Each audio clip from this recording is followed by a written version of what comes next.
My name is James Maberly. I'm the Managing Director of Critical Discussions, and what I want to talk about today is the situation in Zimbabwe, but looking at it from a very different perspective to most of the other speakers. I want to compare it to what is happening on the global scene and look at what's happened before and see Zimbabwe as a microcosm of what is happening on a global situation. I'd also want to introduce Critical Discussions to you, which is bringing young people, both young Westerners and Africans together, to look at the issue of racial perceptions, which really is one of the biggest issues that sets the divide between the West and Africa. And we are afraid, we're too afraid to address this issue directly.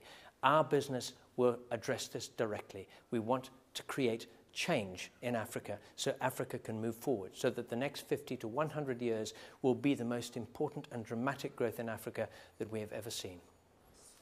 Thank you for the opportunity. The name's Jerry Clark. I just heard a speech by James Maberly, and for me, I visited Zimbabwe 30 years ago. To hear what James had to say today, he switched the light on for me in Zimbabwe.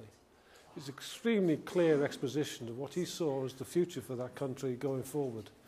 It needs optimism. He gave that for me. It's a truly excellent talk. I thank you for that. Good evening, ladies and gentlemen.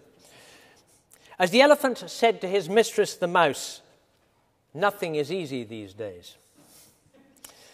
I would like to suggest, however, that progress could be a great deal easier than it is at the moment in Zimbabwe and Africa as a whole in the coming years.